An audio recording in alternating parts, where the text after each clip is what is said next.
तो नमस्कार मित्रों, गुड मॉर्निंग। फरी एक बार आप सौનું हार्दिक स्वागत है મારી યુટ્યુબ ચેનલ રાહુલ મકવાણા એક ગુજરાતીમાં। જો હજુ સુધી તમારે આ ચેનલને આપ લોકોએ સબસ્ક્રાઈબ નથી કરી તો આ ચેનલને ઝડપથી સબસ્ક્રાઈબ કરી લો, જેથી કરીને તમને મારા દ્વારા અપલોડ થતા વિડીયોની નોટિફિકેશન મળી રહે। તો નમસ્કાર મિત્રો, ફરી એકવાર આપ સૌનું સ્વાગત છે મારી યુટ્યુબ ચેનલ રાહુલ મકવાણા એક ગુજરાતીમાં। જો તમે આ ચેનલને હજુ સુધી સબસ્ક્રાઈબ ના કરી હોય તો આ ચેનલને સબસ્ક્રાઈબ કરી દો અને બાજુમાં આપેલ બેલ આઇકોન પ્રેસ કરી દો, જેથી કરીને તમને મારા દ્વારા અપલોડ કરવામાં આવતા વિડીયોની લેટેસ્ટ નોટિફિકેશન મળી રહે। અને મિત્રો, હું અહીંયા આપ સૌનો ખૂબ ખૂબ આભારી છું, કારણ કે ખૂબ જ થોડા જ સમયમાં મારે યુટ્યુબ ચેનલ પર ઘણા બધા સબસ્ક્રાઈબર થઈ ગયા, ઘણા બધા વ્યુઅર્સ થઈ ગયા। તો મિત્રો, કહેવાનો મતલબ મારો એવો છે કે એકડાથી શરૂ કરીને શૂન્યથી શરૂ કરી રહ્યો એ પરિવાર આજે 1200-1300ની સંખ્યાએ પહોંચી ગયો, જે મારા માટે પણ ગર્વની લાગણી છે।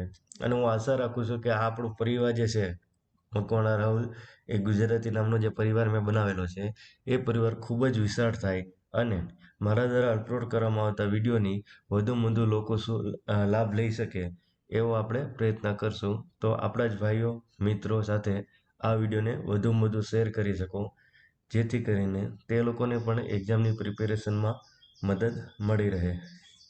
તો જે પ્રમાણે આપણે કીધું એ પ્રમાણે કે જ્યારે તમે આ વિડીયો નિહાળી રહ્યા હોય ત્યારે એક પેન અને એક બુક ચોક્કસ આપની સાથે રાખો, જેથી કરીને અગત્યના મુદ્દાઓ અને ઉદાહરણોની નોંધ કરી શકાય। તો મિત્રો, આપણે જે પ્રમાણે શિડ્યુલ નક્કી કરેલું છે એ શિડ્યુલ પ્રમાણે સોમવારે આપણે વ્યાકરણનો લેક્ચર જોઈએ છીએ, બુધવારે આપણે ગુજરાતી ભાષાનો લેક્ચર જોઈએ છીએ અને શુક્રવારે આપણે ગુજરાતી સાહિત્યનો લેક્ચર જોઈએ અને રવિવારે આપણે વીકલી ટેસ્ટ રાખીએ છીએ। તો મિત્રો, ગઈ ટેસ્ટમાં ઘણા વિદ્યાર્થીઓએ સારું એવું પરફોર્મન્સ કરેલું હતું અને સારા એવા માર્ક્સ પણ મેળવેલા હતા। તો આ વખતે જે ટેસ્ટ હશે એ આપણે રવિવારે જ રાખશું અને આ ટેસ્ટ મોટા ભાગે લાઈવ ટેસ્ટ હશે। તો હું એવી આશા રાખું છું કે બધા લાઈવ ટેસ્ટમાં જોડાય, બરાબર, અને તમને હું લાઈવ જ એના સાચા આન્સર જણાવીશ। તો હું આશા રાખું છું કે ગયા વખતે જે સ્ટુડન્ટો જોઈન થયા હતા એથી પણ વધારે સ્ટુડન્ટો આ લાઈવ ટેસ્ટમાં જોડાવા માટેનો પ્રયત્ન કરે। આ લાઈવ ટેસ્ટ ક્યારે હશે, કેવી રીતે હશે, કેટલા માર્કનું હશે, એ હું આવતાકાલે મારી કોમ્યુનિટી પોસ્ટમાં પોસ્ટ કરી દઈશ, જેમાં જોઈ લેવા નમ્ર વિનંતી। તો આપણે જે પ્રમાણે શિડ્યુલ નક્કી થયું એ શિડ્યુલ પ્રમાણે આજે આપણે જવાનું છે ગુજરાતી સાહિત્ય, બરાબર। તો ગુજરાતી સાહિત્યમાં આપણે ગુજરાતી સાહિત્યનો એક લેક્ચર જોઈ ગયા હતા, જેમાં આપણે ઘણા બધા અગત્યના સાહિત્યકારો જોઈ ગયા, જેમાંથી એક્ઝામની દ્રષ્ટિએ ખૂબ જ મહત્વ ધરાવતા હતા, બરાબર। જેમાં ઘણા બધા સાહિત્યકારો આપણે જોઈ ગયા, એમાંથી કેવા કેવા એમસીક્યુ પૂછાય, કેવા કેવા એમસીક્યુ પૂછાયેલા છે, એ બધા જ પોઈન્ટની આપણે વિગતવાર ડિસ્કશન કરેલી હતી, બરાબર। તો આપણે જે સાહિત્યનો વિડીયો લેક્ચર જોયો એમાં આપણે અગત્યના સાહિત્યકારો વિશે પરિચય મેળવ્યો હતો। તો આજના વિડીયો લેક્ચરમાં આપણે બીજા અન્ય અગત્યના જાણીતા ગુજરાતી સાહિત્યકારો વિશે પરિચય મેળવીશું, જેમાંથી પરીક્ષામાં ઘણા એમસીક્યુ પૂછાઈ શકે તેવી શક્યતાઓ રહેલી છે। તો મિત્રો, મારી આપ સૌને નમ્ર વિનંતી છે કે આ વિડીયો સ્કીપ ના કરતા, કારણ કે જો તમે 10 સેકન્ડનું સ્કીપ કરશો તો બની શકે કે 2 માર્કના એમસીક્યુ તમારા સ્કીપ થઈ જાય। તો આ વિડીયો શરૂથી કે અંત સુધી નિહાળજો, કારણ કે આમાં જે ઘણા બધા એમસીક્યુ એવા છે કે આમાં ડિસ્પ્લેમાં નહીં બતાવતા, પણ હું ડિસ્કસ કરતો હોઈશ। તો મિત્રો, સ્કીપ ના કરતા અને આ વિડીયો છેલ્લે સુધી જોશો, બરાબર, ઓકે। તો આગળ વધીએ। તો અગત્યના સાહિત્યકારો, તો મિત્રો આપણે ગયા વખતે 5 અગત્યના સાહિત્યકારો જોયેલા હતા, બરાબર। અને આજે આપણે જે સાહિત્યકારો વિશે પરિચય મેળવીશું એ સાહિત્યકારો ગુજરાતી સાહિત્યમાં ખૂબ જ મહત્વ ધરાવે છે। તેમાં કોણ કોણ છે? તો કવિ પ્રીતમ, ધીરા ભગત, બાપુ ગાયકવાડ, ફોજા ભગત, કવિ દલપતરામ। તો મિત્રો, આપણે પહેલા વિડીયો લેક્ચરમાં 5 કવિ સાહિત્યકારોનો પરિચય મેળવ્યો હતો, તો આપણે બીજો જે લેક્ચર છે એમાં 5 સાહિત્યકારો વિશેનો આપણે પરિચય મેળવીશું। તો એમાં 5 સાહિત્યકારો જે છે એ 5 સાહિત્યકારો નીચે મુજબના છે, બરાબર। તેમાં કોણ કોણ છે? તો કે કવિ પ્રીતમ, બરાબર, પછી ધીરા ભગત, પછી બાપુ ગાયકવાડ, ચોથા નંબરે છે ફોજા ભગત અને 5મા નંબરે કવિ દલપતરામ। તો આપણે આ 5 સાહિત્યકારો વિશે આજે આપણે ડિટેલમાં જોઈશું અને સાથે સાથે આમાંથી કેવા કેવા એમસીક્યુ પૂછે છે કે એ બાબતની પણ આપણે ડિસ્કસ કરીશું. તો ક્લિયર મિત્રો, આપણે કેટલા જે સાહિત્યકારો વિશે પરિચય મેળવવાનો? 5. ઓકે, તો આગળ વધીએ. તો પહેલા સાહિત્યકાર હતા કવિ પ્રીતમ. તો કવિ પ્રીતમનું જે છે એમાંથી એક્ઝામમાં ઘણી વખત પ્રશ્નો પૂછાય છે અને ઘણા વખત પ્રશ્નો પૂછાયેલા પણ છે. કેવા પ્રશ્નો પૂછાય છે કે એ આપણે ડિસ્કસ કરશું. તો કવિ પ્રીતમ, એનો જન્મ બાવળા, બધાને ખબર જ છે. બાવળા એ કયા જિલ્લામાં આવશે? અમદાવાદ જિલ્લામાં.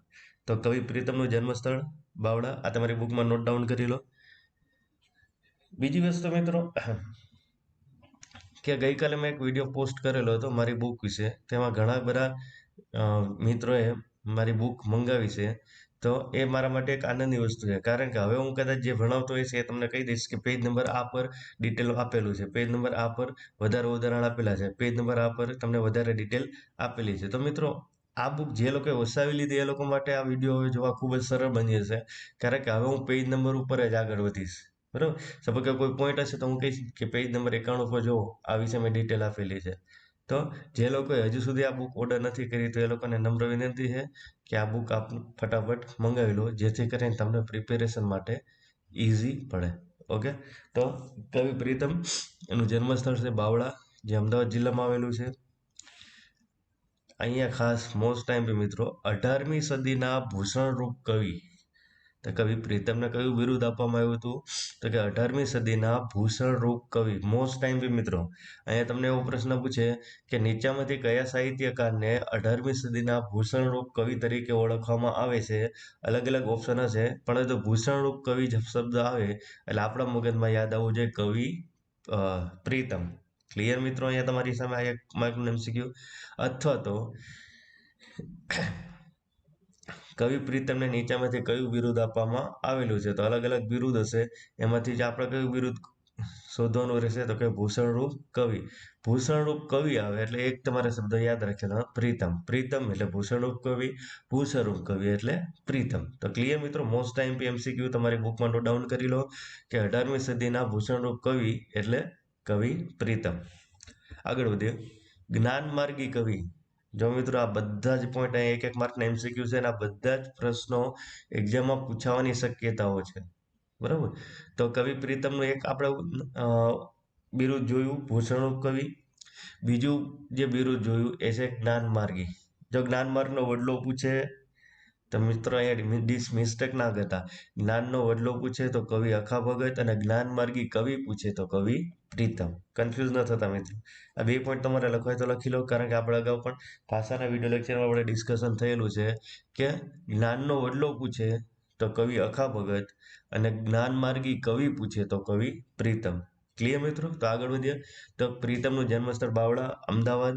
18મી સદીના ભૂષણરૂપ કવિ તરીકેનું બિરુદ અને જ્ઞાનમાર્ગી કવિ તરીકેનું પણ બિરુદ કોને આપવામાં આવેલું છે? તો કે કવિ પ્રીતમને. પછી છે હરિનો માર્ગ છે સુરાનો નહીં કાયરનો. તો મિત્રો, આ ખૂબ જ જાણીતી પંક્તિ છે ને વારંવાર એક્ઝામમાં પૂછાય છે. મિત્રો, અહીંયા જે કંઈ પોઈન્ટ્સ મેં આપ્યા છે બધા પોઈન્ટ્સ એક્ઝામમાં પૂછાયેલા છે, એ જ પોઈન્ટ્સની હું ડિસ્કશન કરતો હોઈશ. તો અહીંયા જે પંક્તિ છે હરિનો માર્ગ છે સુરાનો નહીં કાયરનો, તો આમાં તમને એવું પૂછે કે આ કોની જાણીતી પંક્તિ છે અથવા કોની જાણીતી કૃતિ છે? બરોબર. તો હરિનો માર્ગ છે સુરાનો નહીં કાયરનો, આ કોની જાણીતી અથવા કયા સાહિત્યકારની જાણીતી પંક્તિ છે? તો હરિનો માર્ગ છે સુરાનો નહીં કાયરનો, આ પંક્તિ આવે એટલે તમારા મનમાં યાદ આવવું જોઈએ કવિ પ્રીતમ. બરોબર. તો ક્લિયર થાય છે મિત્રો તમારી સામે? તો મિત્રો, અહીંયા જો આપણે એક સાહિત્યકાર જોયું તો એક સાહિત્યકારમાંથી અહીંયા તમારી સામે 3 એમસીક્યુ થઈ ગયા. કયા? 3 મોસ્ટ ટાઈમ.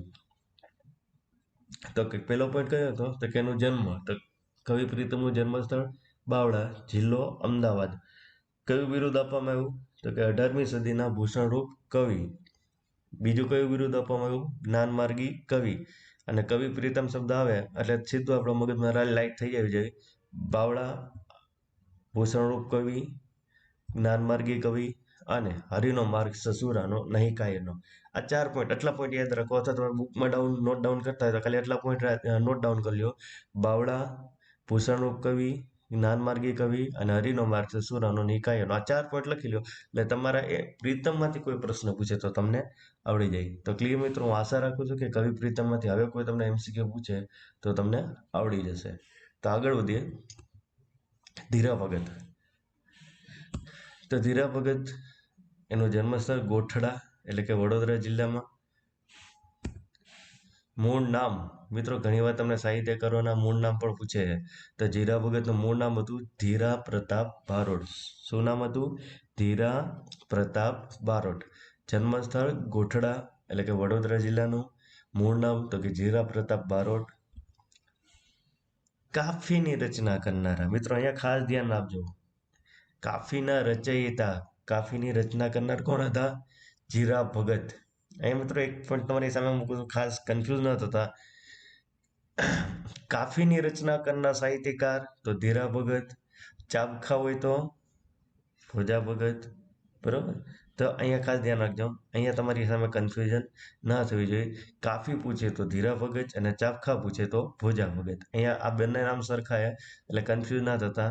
તમારી બુકમાં નોટ ડાઉન કરવું હોય તો કરી લો.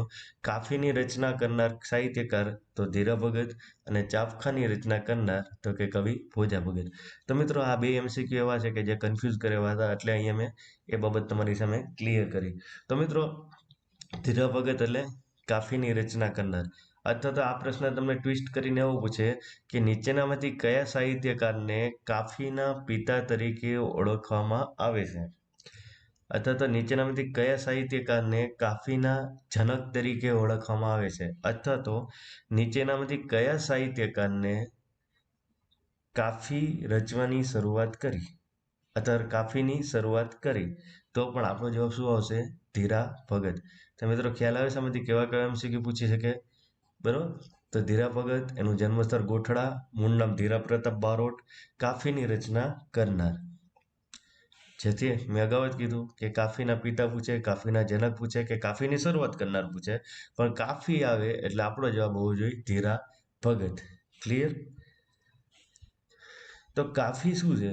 તો કે 5 કડી અને 10 પંક્તિના પદ. બરાબર. તો આ એ કાફીની જે બંધારણ છે એ બંધારણ પ્રમાણે જ છે.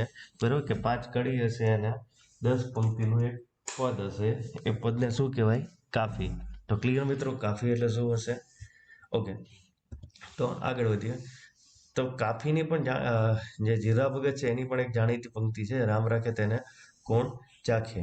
તો ક્લિયર મિત્રો, આ પણ એની જાણીતી પંક્તિ છે. તમને ઘણીવાર એક્ઝામમાં પૂછે. આ મિત્રો એક્ઝામ ઘણી બધી એક્ઝામો પૂછાય છે. ઇવન GPSC એક્ઝામમાં પણ આ બાબત એટલે કે આ પ્રશ્ન પૂછાય છે કે રામ રાખે તેને કોણ ચાખે. બરોબર. તો મિત્રો હવે તમને ખ્યાલ આવી ગયો હશે કે ધીરા ભગતમાંથી કેવા પ્રશ્નો પૂછાય એ. એકવાર રિવિઝન કરી લઈએ. ધીરા ભગત, તેનું જન્મસ્થળ ગોઠડા, વડોદરા જિલ્લા. મૂળ નામ પૂછે તો ધીરા પ્રતાપ બારોટ. કાફીની રચના કરનાર, કાફીના પિતા. 5 કડી અને 10 પંક્તિ હોય એને શું કહેવાય? કાફી. અને રામ રાખે તેને કોણ ચાખે. તો મિત્રો આમાં આ બધા હતા ધીરા ભગતમાંથી પૂછાતા વારંવાર MCQ અને ધીરા ભગતનો પરિચય. તો આશા રાખું છું કે ધીરા ભગત વિશે હવે તમને પૂરેપૂરી માહિતી મળી ગઈ છે. તો આગળ વધીએ છીએ. બાપુ ગાયકવાડ, જન્મસ્થળ વડોદરા. તો મિત્રો આ ખાસ બાપુ ગાયકવાડ તેનું મૂળ નામ શું હતું? તો બાપુ સાહેબ યશવંતરાય ગાયકવાડ. બાપુ ગાયકવાડ જે હતા એનું મૂળ નામ શું હતું? તો કે બાપુ સાહેબ યશવંતરાય ગાયકવાડ. આ ખાસ યાદ રાખજો, ઘણી વખત તમને MCQમાં પૂરું નામ પૂછી શકે છે કે બાપુ ગાયકવાડનું મૂળ નામ જણાવો. તો બાપુ ગાયકવાડ, એનું જન્મસ્થળ વડોદરા. મૂળ નામ પૂછે તો બાપુ સાહેબ યશવંતરાય ગાયકવાડ. એને બાપુ મહારાજ તરીકે પણ ઓળખવામાં આવતા હતા.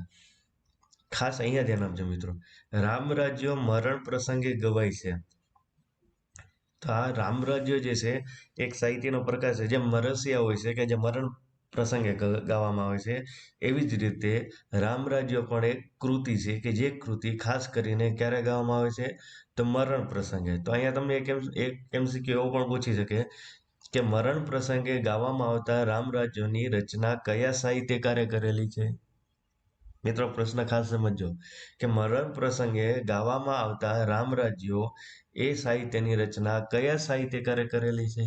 તો જવાબ આવશે બાપુ સાહેબ ગાયકવાડ. તેનું સાચું ને પૂરું નામ શું હતું? તો કે બાપુ સાહેબ યશવંતરાય ગાયકવાડ. એનો જન્મ ક્યાં હતો? તો કે વડોદરા શહેરમાં. એને કયા નામે ઓળખવામાં આવતા? તો કે બાપુ મહારાજ. બરોબર. તો અહીંયાથી આવો MCQ પૂછે, રામરાજ્ય શબ્દ આવે એટલે સીધું તમારા મગજમાં લાઈટ થઈ જાય બાપુ ગાયકવાડ. બાપુ મહારાજ આવે તો પણ બાપુ ગાયકવાડ. મૂળ નામ બાપુ સાહેબ યશવંતરાય ગાયકવાડ. જન્મસ્થળ વડોદરા. તો ક્લિયર થઈશ મિત્રો તમારી સામે. તો અત્યારે આપણે જે સાહિત્યકાર જોઈએ એનું નામ હતું બાપુ ગાયકવાડ. તો આગળના જે સાહિત્યકાર છે એ છે કવિ ભોજા ભગત. તો મિત્રો કવિ ભોજા ભગત જે છે એ ખાસ એક્ઝામની દ્રષ્ટિએ મોસ્ટ IMP થશે. બરાબર. તો કવિ ભોજા ભગત છે એનું જન્મસ્થળ ફતેપુર, એટલે કે અમરેલી જિલ્લામાં આવેલું ફતેપુર. ચાપખા, મેં અગાઉ જ કીધું મિત્રો, આ તમારી કન્ફ્યુઝન ક્લિયર કરેલી હતી કે ચાપખા પૂછે તો ભોજા ભગત અને કાફી પૂછે તો ધીરા ભગત. આ પ્રશ્ન એક તમારા નોટબુકમાં ક્યાંક ડાઉનલોડ કરી લો. બરોબર. લખો એમાં કે કાફીની રચના કરનાર અથવા કાફીની શરૂઆત કરનાર અથવા કાફી સાહિત્ય પ્રકારથી જાણીતા બનેલા સાહિત્યકાર, તો એમાં આવશે ધીરા ભગત. અને ચાપખાની શરૂઆત કરનાર, ચાપખાના પિતા કે ચાપખા સાહિત્ય પ્રકારથી પ્રખ્યાત બનેલ સાહિત્યકાર, તો જવાબ આવશે આપણો ભોજા ભગત. તો હવે મિત્રો આશા રાખું છું કાફી અને ચાપખા વચ્ચે આપનું કન્ફ્યુઝન ક્લિયર થઈ ગયું છે. તો કવિ ભોજા ભગત, જન્મસ્થળ ફતેપુર અમરેલી, ચાપખા સાહિત્ય પ્રકારથી પ્રખ્યાત બનેલા, આથી તેને ચાપખાના પિતા તરીકે પણ ઓળખવામાં આવે છે. પંક્તિ છે કીડી બિચારી, યાર નવરાત્રી પર, સોરી, નવરાત્રી પર આપણે જ્યારે આ ગીત તો બધાએ સાંભળેલા જ હશે. બરોબર. જ્યારે ચલતી આવે ત્યારે આ ગીત આવતું હોય છે આઈ થિંક. ઓકે. તો કીડી બિચારી કીડી કીડીના લગનિયા લેવાય. આ પંક્તિથી હું માનું છું કે કોઈ અજાણ નહીં હોય, કારણ કે બધા નવરાત્રી પર આપણે તાલે ઝૂમતા જોઈએ છે. તો કીડી બિચારી કેટલી એ કોની જાણીતી પંક્તિ છે? તો જવાબ શું આવશે? ભોજા ભગત. કે મિત્રો અત્યાર સુધી આ પંક્તિ આપણે ખબર હતી અને આપણે ગાતા હતા, પરંતુ આપણે એ ખબર નથી કે કોણે લખેલી છે. આજથી હું માનું છું કે તમને ખબર પડી ગઈ હશે કે કોણે લખેલી હતી? ભોજા ભગતે. તો ક્લિયર મિત્રો તમારી સામે. તો કવિ ભોજા ભગત, એમાંથી કેટલા MCQ છે? તો કવિ ભોજા ભગતની જન્મસ્થળ જણાવો, તો કે ફતેપુર અમરેલી જિલ્લો. કયા સાહિત્ય પ્રકારથી જાણીતા થયા? તો કે ચાપખા. ચાપખાના પિતાનું નામ જણાવો, તો કે કવિ ભોજા ભગત. નીચેનામાંથી કયા સાહિત્યકાર ચાપખા પ્રકારથી પ્રખ્યાત થયેલા છે? તો પણ ભોજા ભગત. ચાપખા સાહિત્ય પ્રકારની શરૂઆત કરનાર, જનક, પિતા વગેરે પૂછે તો પણ જવાબ શું આવવો જોઈએ? ભોજા ભગત. બરોબર. અને એની જાણીતી પંક્તિ છે કીડી બિચારી કિલ્લી રે કીડીના લગનિયા લેવાય. તો આઈ થિંક કે ભોજા ભગતમાંથી કોઈ પ્રશ્ન પૂછાય તો આવડી જશે. મિત્રો ખાસ જે અગત્યમાં હું છેલ્લે પંક્તિ આપું છું, પંક્તિ ખાસ યાદ રાખજો, કારણ કે આ પંક્તિ વારંવાર એક્ઝામમાં પૂછાય છે. બરોબર. ત્યારબાદ છે નેક્સ્ટ કવિ દલપતરામ. તો મિત્રો કવિ દલપતરામ એ મોસ્ટ IMP કહેવાય, જેમાંથી મોટા ભાગના MCQ પૂછાતા હોય છે. તો અહીંયા જે આપણે સાહિત્યકારો ભણ્યા એમાંથી કેટલા કેવા પ્રશ્નો પૂછે છે એ આપણે અહીંયા ડિસ્કશન કર્યું. તો હવે જ આપણે આગળ વધીએ છીએ કવિ દલપતરામ. તો કવિ દલપતરામનો જન્મ 1820માં થયેલો હતો. જન્મસ્થળ વઢવાણ. શ્રેષ્ઠ નાટક, મિત્રો અહીંયા ખાસ યાદ રાખજો, આ વારંવાર પૂછાય છે કે મિથ્યાભિમાની શબ્દ આવે એટલે સીધું તમારા મગજમાં લાઈટ થવું જોઈએ દલપતરામ. બરોબર. તો આ ગુજરાતી સાહિત્યનું શ્રેષ્ઠ નાટકનો જે એવોર્ડ હતો, શ્રેષ્ઠ નાટક ગુજરાતી સાહિત્યનું જે હતું એ કયું હતું? મિથ્યાભિમાની. ખાસ યાદ રાખજો કે ગુજરાતી સાહિત્યનું શ્રેષ્ઠ નાટક કયું છે? તો જવાબ આવશે મિથ્યાભિમાની. ગુજરાતી સાહિત્યનું શ્રેષ્ઠ નાટક મિથ્યાભિમાની કોણે લખેલું છે? તો કે દલપત રામે. બરોબર. તો આઈ થિંક કે હવે તમને ખ્યાલ આવી જશે. મિથ્યાભિમાની શબ્દ આવે એટલે સીધો તમારા મગજમાં લાઈટ થવું જોઈએ દલપતરામ. જન્મસ્થળ પૂછે તો વઢવાણ 1820માં. શ્રેષ્ઠ પાત્ર, તમને મિત્રો 3-4 પાત્ર આપે અને માધ્યમથી તમને MCQ કેવી રીતે પૂછે છે કે નીચેનામાંથી જીવ દલપતરામનું શ્રેષ્ઠ પાત્ર કયું છે? તો જવાબ આવશે જીવરામ ભટ્ટ. બિરુદ, અહીંયા ખાસ યાદ રાખજો મિત્ર, આ બધા જ પોઈન્ટ તમારી બુકમાં નોટ ડાઉન કરજો. હવે છે બિરુદ. તો કવિ દલપતરામને ઘણા બધા બિરુદ આપવામાં આવેલા હતા, જેમાં કવિશ્વર, લોકહિત ચિંતક, પેલું કયું હતું? કવિશ્વર. તો તમારી બુકમાં નોટ ડાઉન કરો કવિ દલપતરામને આપવામાં આવેલા બિરુદ, કારણ કે આ એક એક બિરુદ તમારા માટે એક એક માર્કનું એમસીક્યુ અહીંયા તમારી સામે થઈ જશે. બરાબર. તો કવિ દલપતરામ, એનું પહેલું બિરુદ કવિશ્વર, બીજું લોકહિત ચિંતક કવિ, બીજું બિરુદ કયું હતું મિત્રો? લોકહિત ચિંતક કવિ. ત્રીજો સભારંજની કવિ, ત્રીજું બિરુદ કયું આપવામાં આવ્યું હતું એને?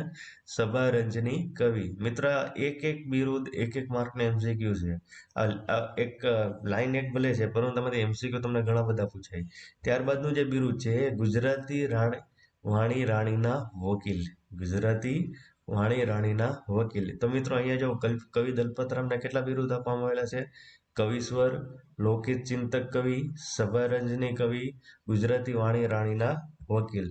અને ત્યારબાદ છે એની જાણીતી કૃતિઓ. તેની જાણીતી કૃતિમાં છે દલપત કાવ્ય, ફાબર્સવીર અને મિથ્યાભિમાની. તો મિત્રો એક્ઝામમાં વારંવાર પૂછાય છે મિથ્યાભિમાની અને ફાબર્સવીર. ફાબર્સવીર શબ્દ આવે એટલે કવિ દલપતરામ, મિથ્યાભિમાની શબ્દ આવે તો કવિ દલપતરામ. તો મિત્રો આઈ થિંક કે તમે આ બધું બુકમાં નોટ ડાઉન કરી લીધા હશે એના બિરુદો.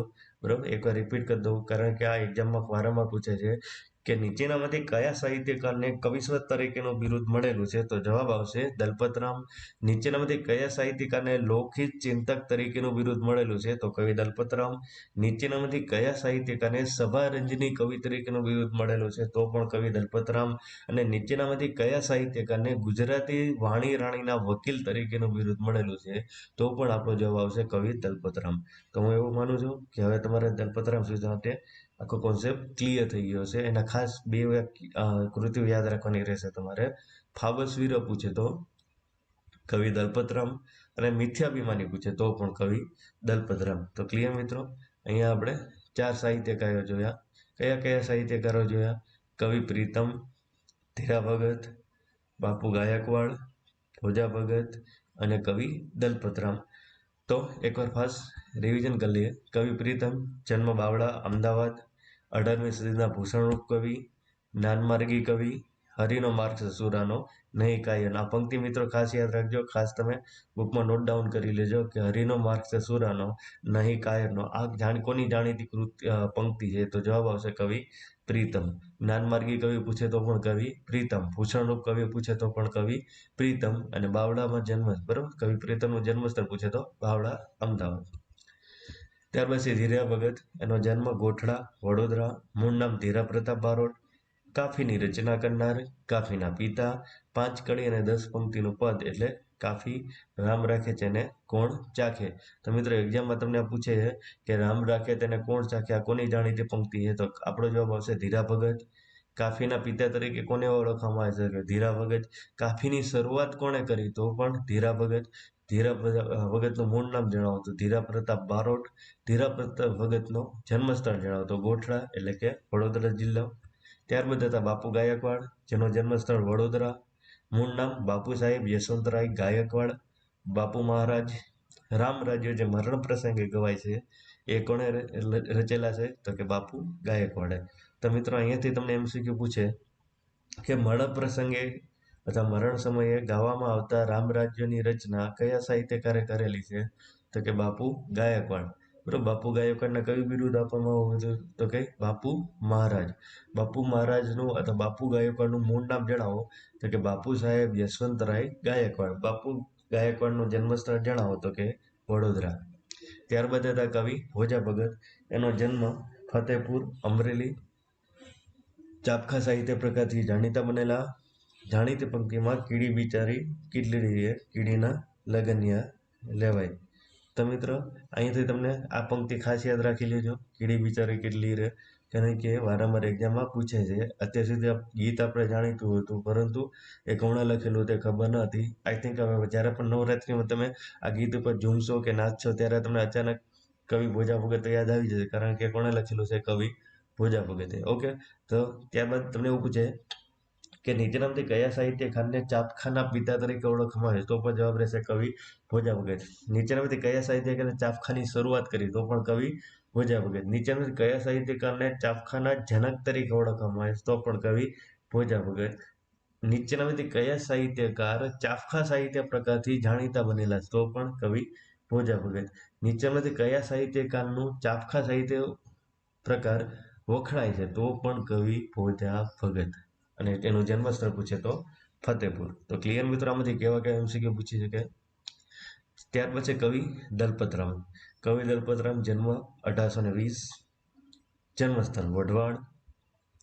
શ્રેષ્ઠ નાટક તો કે મિથ્યાભિમાની. શ્રેષ્ઠ પાત્ર જીવરામ ભટ્ટ. બિરુદ અહીંયા ખાસ મોસ્ટ બી તમારા માટે થઈ જાય છે કવિશ્વર.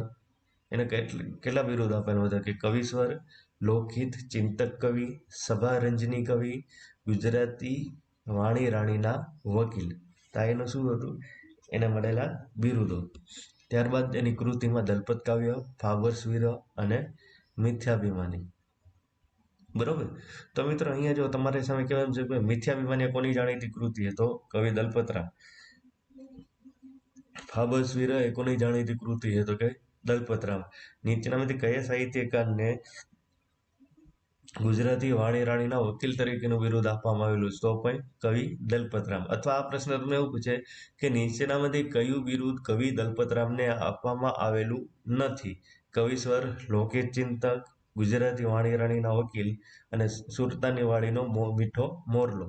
તો જવાબ કયો આવશે? સુરતાની વાડીનો મીઠો મોરલો. તો ખ્યાલ આવે છે મિત્રો, આમાંથી કેવા તમને એમસીક્યુ પૂછી શકે. તો દલપતરામનું શ્રેષ્ઠ પાત્ર તો કે જીવરામ ભટ્ટ. નીચેનામાંથી કયું એ દલપતરામનું શ્રેષ્ઠ નાટક છે? તો જવાબ આવશે મિથ્યાભિમાની. દલપતરામનું જન્મસ્થળ જણાવો? તો વઢવાણ. અને જન્મ ક્યારે થયો? તો કે 1820માં. તો મિત્રો, હું આશા રાખું છું કે આજનો વિડીયો લેક્ચર તમને અગાઉનો જે સાહિત્યનો વિડીયો લેક્ચર હતો તેના કરતાં પણ વધારે ઉપયોગી છે. કારણ કે આ જે વિડીયો લેક્ચર હતો એમાંથી ઘણા બધા એમસીક્યુ પૂછાય એવા છે. અને કેવા એમસીક્યુ પૂછાય એ આપણે થ્રુ આઉટ લેક્ચરમાં ડિસ્કસ કર્યું. તો આશા રાખું છું કે આ સાહિત્ય લેક્ચર તમારે ઘણા બધા કન્ફ્યુઝન દૂર કરશે અને આવનાર એમસીક્યુ માટે તમને તૈયાર કરશે. તો આપ સૌનો ફરી એકવાર આભાર. જો તમે અમારી ચેનલ પર નવા હો તો મારી યુટ્યુબ ચેનલ રાહુલ મકવાણા એ ગુજરાતીને સબસ્ક્રાઈબ કરી દો અને નોટિફિકેશન માટેનું બેલ આઇકોન પ્રેસ કરી દો, જેથી તમને મારા આવનાર વિડીયો વિશે નોટિફિકેશન મળી રહે. તો મળીએ છીએ રવિવારે એક વીકલી ટેસ્ટ 2માં. તો આશા રાખું છું કે આ જે વીકલી ટેસ્ટ 2 લેવામાં આવે એમાં વધુમાં વધુ લોકો જોડાય અને વધુ લોકો લાભ લે. તો થેન્ક યુ વન્સ અગેન.